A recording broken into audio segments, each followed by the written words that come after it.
100% pure rock.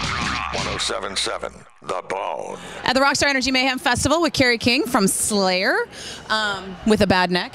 No, it's not bad. Not compared to Tom's. Tom's just don't work anymore, but mine, you know, we only had a week off, and you think it'd still be all right, you know? I did my Tuesday headbang in my bedroom show, just to keep things worked out, and I first show, LA, I probably did a little too much. It's LA. It ends up always being too much, I think. So you guys are starting off on another Mayhem tour. Do you feel like you're getting into a rut, or is this like another summer camp and it's going to be a rip-roaring good time?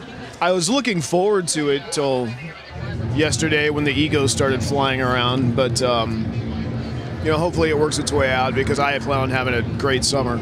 The show's awesome. We got pyro for the first time in 3 years. That's probably why I busted my neck a little too much too. You know, you get the heat behind you, yeah. That could be what also has the egos coming out, right? I don't know. No. It's not a we need to get what they get, or why did they get something that? I don't know what they have because I wasn't allowed on their stage. Well, all right. Maybe that'll change tonight. Maybe it was just a first night jitters thing. I'm not even going to try the rest of the tour, you know. You diss me once, that's all you get. What bands are you looking forward to seeing on this tour? Because I know everybody has a deep respect for your musical taste. Well, I arranged my Jaeger signing to where Anthrax comes on in the middle of it because I hate going over and signing for Jaeger when somebody's playing that I absolutely fucking hate.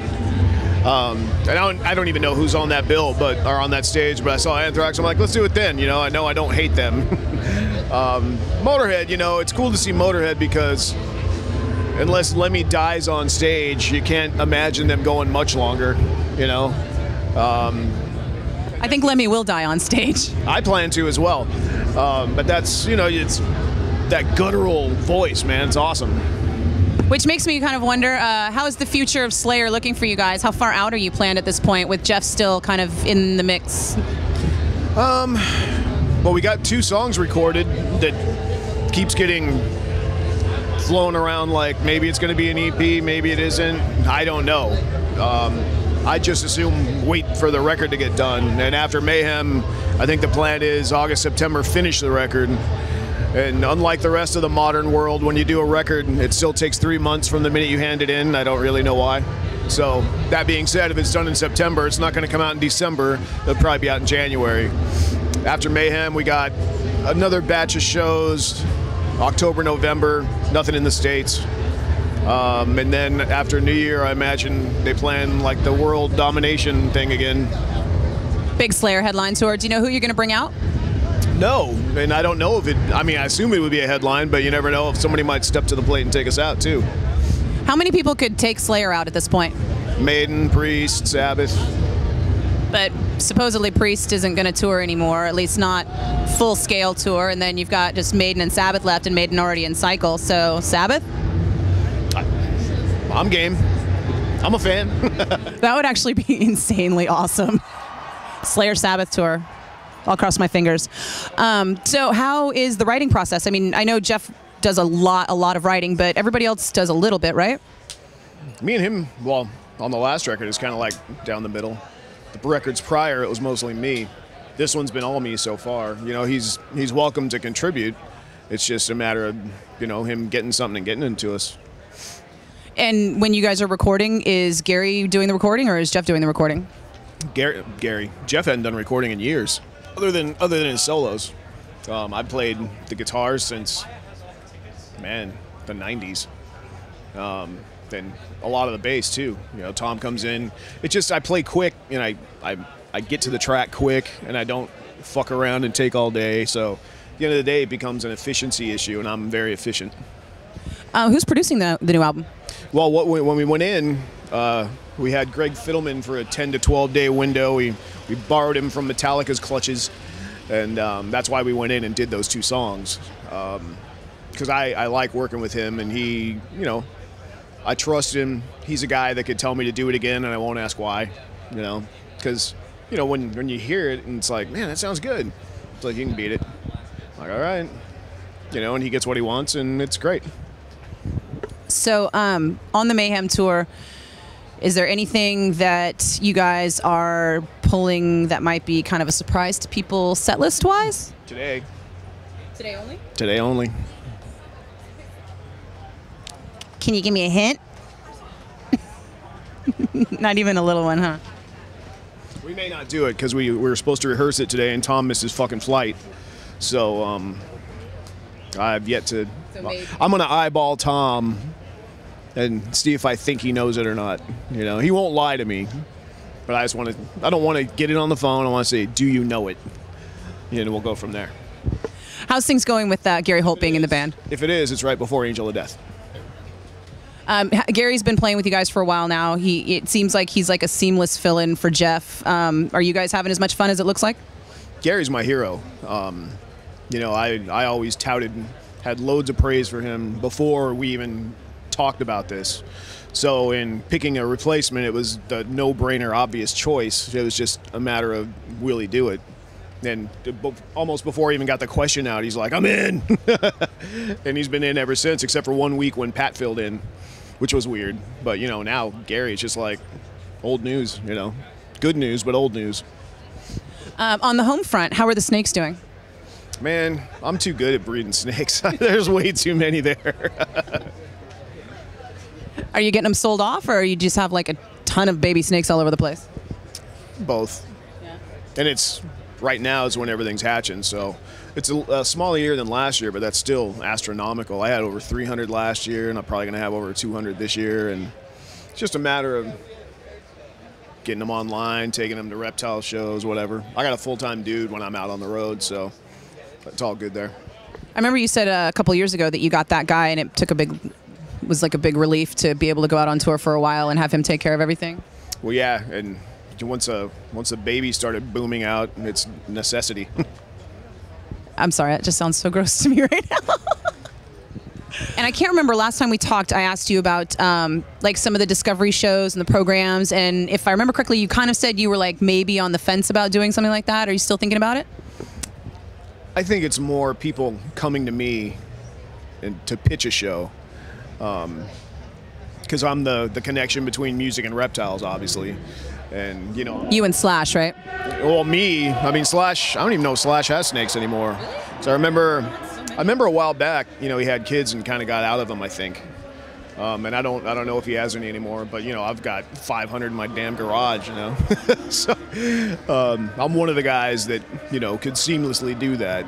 And nobody's come back with a solid, let's do this. And I don't even know if I want to be on TV, you know. I don't need it. How's KFK doing, speaking of stuff that you do?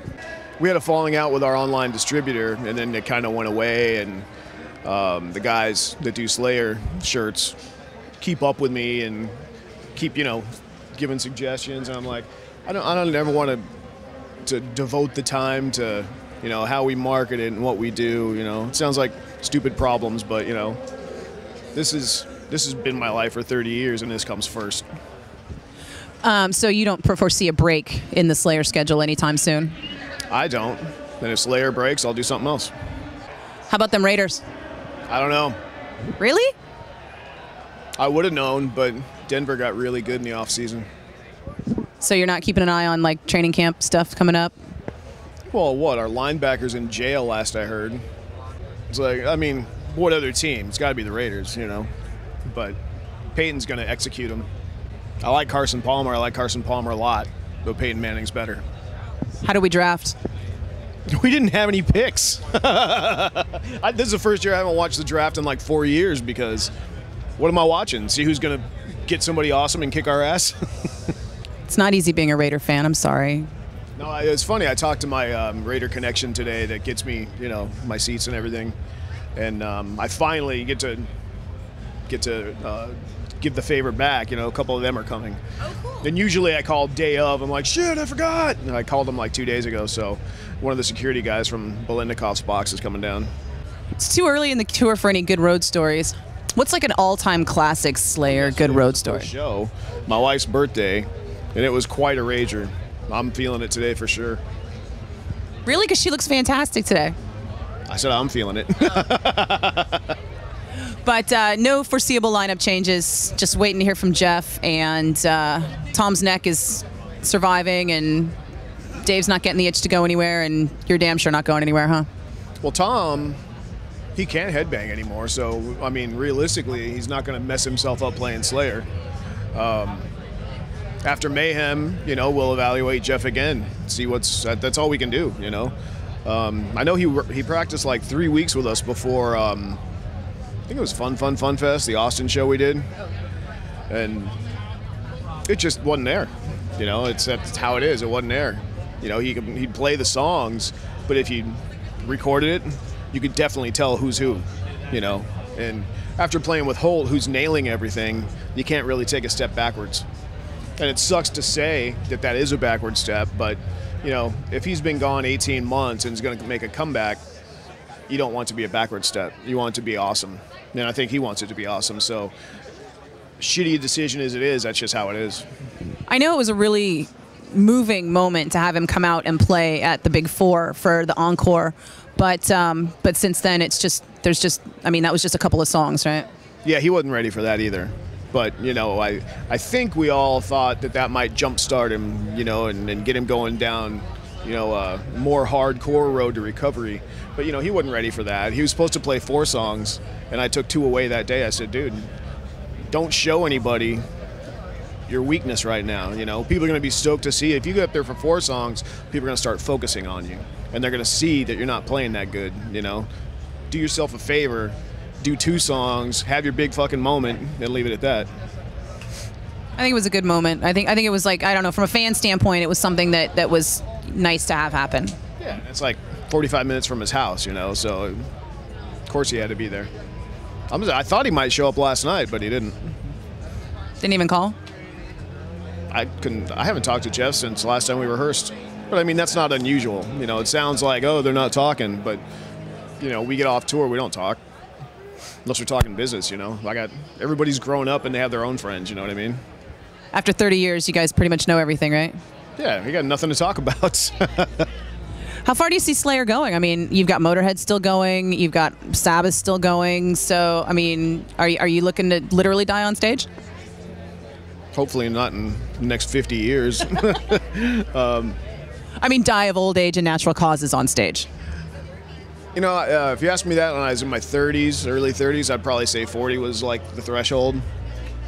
But then you see, like, when Halford came back to Priest, you know, that's one of my all-time favorites. And Dio, till the day he died, sounded just like the fucking record. It was impressive and inspiring. And I you know, it's when you're a kid, age seemed something, you know, and you know, 40's the new, or 50's the new 40, you know, and stuff like that. And it really is. I feel young, other than, you know, getting aches from being old and having to have glasses when I'm fucking reading. But I feel good, you know. I can still put on the show the aggressive way I like to, and I think that's important. It's important that somebody's putting on a Slayer show. You know, we got to pick up the pace for Tom. Yeah, there's not a lot of Slayer cover bands out there. I don't think anybody feels like they can compete. We definitely dug ourselves a big hole. When it comes to writing new music, what kind of stuff are you tapping? What kind of things are inspiring you? What's pissing you off lately? The idiocy of humanity. You know, that's every day. And when we just got back from Europe, the last 2 weeks we were in airplanes every day. And it sounds wonderful, but traveling sucks. You know, you get there, you got to wait. In European travel, generally you go from the terminal on a bus to a plane, get there, take another bus to another terminal, and, you know, it sounds awesome, but it's not awesome. So I'm definitely tired of planes. It's kind of like you've been waiting in line for days on end. Yeah, it's and you play a show that night. It's not easy. How do you snap to? Well, you get on stage and adrenaline kicks in, you know, and the kids don't know what kind of shitty day you had. So, you know, that's what the pyro's for. Here, yeah. But to literally light a fire under your ass. I took it upon myself years ago to not drink before shows because, you know, it's easy to have too much. You know, start partying with your friends. It's easy to have too much. And the way I see it, these guys paid as much as the guys at the last show, and they deserve as good a show. So that, just getting on stage, knowing those people, it's the moment they've been waiting for, and you got to rise to the fucking occasion. How do you feel knowing now that, at least in my opinion, that Slayer is more popular now than they ever have been, and you have such a multi-generational fan base? I mean, you guys are, I think it's safe to say that you're metal icons without any doubt. It's hard for me to say that because you sound like you're just some big-headed prick. But, you know, I said it. At the end of the day, we are, to a lot of new bands, what Sabbath and Priest and Maiden are to me. You know, we're that plateau in the middle, you know, and hopefully somebody younger than us snatches that up and becomes the next one. I wish I knew who that was, but nobody really impresses me these days. Oh, that's right. You did the Jaeger commercial, you big TV star. That's kind of awesome. How'd you end up doing that? I mean, obviously, Jaeger's a big fan of you, and you're a big fan of Jaeger. Well, my West Coast guys from Jagermeister Music Tour, they know I'm kind of their #1 music guy, so they really pushed to get me a part of it. And once I got there, everybody was really stoked I was a part of it. But me and those two guys were really trying to make it a more hip crowd. You know, nothing against the people in the commercial at all, but, you know, we're thinking, you know, all these people they're talking about, and Ronnie Lott was supposed to do it, and for some reason he didn't, and they got Keyshawn Johnson, and they were talking about baseball people. I'm like, get Randy Johnson, man. He's a fucking party guy, and he's famous. So, you know, they did what it did, and going out there, I was kind of hesitant. I'm like, I don't know, man. I don't know if this is going to be cool or not. And, you know, we got in there, and we did a couple days of filming, and the director was great. He was really on it and got some cool looks and some cool shots, and I had fun with those guys. It was cool. You always have fun with Jaeger. Well, but it's the next morning. I got a good story for you. We shot it in Prague. They flew all these American people to Prague for a commercial. But hey, that's fine. I like Prague. So I get there, and I'm the last one to get in. And I got all my, my hotel stuff, and I get this note that says, please join us for a welcome drink at 9 p.m. And I'm like, fuck, it's 9:30. I gotta wait for my suitcase and shit. So I go down there. I meet, Mr. Joe Jaeger. That's not his name, but the head honcho at Jaeger. Yeah. And he's all, Kerry, what can we get you to drink? And I look at him and I said, Jaeger, motherfucker. What the hell are you thinking? We're here for a Jaeger commercial. He was just being polite, but I had to say that. So Smets, the rodeo clown, he, I met him, and I met Nathan Fletcher, who's a big fan, the surf guy. And I hung out with Nathan a lot, but they were all, I'm a professional drinker. And they were a few shots in before I got there, so, I'm sober forever that night. And Smets seemed to get a little, happy. So he comes up, squares up in front of me once. He says, I gotta know, do you believe? And I said, absolutely fucking not, because he's a big Jesus guy. Oh, okay. He's a big Jesus guy. Okay. I said, absolutely fucking not. And, we were bantering back and forth for probably 10, 15 minutes to the point where his girlfriend and Nathan are doing the bro tap, like, leave it alone, man. Leave it alone. I'm like, fuck that. Let him talk. He started, you get on this rant where he's like, well, Jesus Christ tells us this, and I let one go. I'm like, I don't know you. I'll let one go. Comes around again. He says, Jesus Christ tells us. I'm like, wait a minute. Jesus Christ don't tell me shit. If you got Jesus in your head and he's telling you stuff, that's awesome. But you can't say that in front of me. I won't let it go anymore. And moral of all this shit, we became the best friends of any of them, me and Smets. So he's okay with the differences now? Anybody can have differences, but, religious people, they're so, it's almost like they're ashamed, and they feel like everybody has to believe what they believe, and they push it. It's the only faction in the world that pushes you to believe what they believe. Like seeking validation. Yeah, exactly. I'm an atheist, but I'm not pushing anybody to be a fucking atheist, and I sing about Satanism. Am I a hypocrite? No, I'm having fun. Yeah, I was just talking to Devil Wears Prada today, and they were talking about how, Slayer's one of their seminal bands of all time, and they're a big Christian metal band, and I'm like, do you have any issues reconciling that? And they were like, hell no. Yeah, I don't understand the Christian metal thing. No offense to those guys, I grew up and metal was kind of like evil and bad boy, and we're the train wreck that is the most evil of evil guys, and I like being the bad guy. It's cool. I don't know, where do you go from there to just get a little more evil every time? I asked myself that after I wrote God Hates Us All. And I found a way. You got the tattoo. That was pretty damn evil. Yeah. That was when I wrote that phrase, I'm like, how do you top that? That's a good one. And, it's not about topping it. It's about making the next song. That's what it's about. 100% pure rock. 1077 The Bone.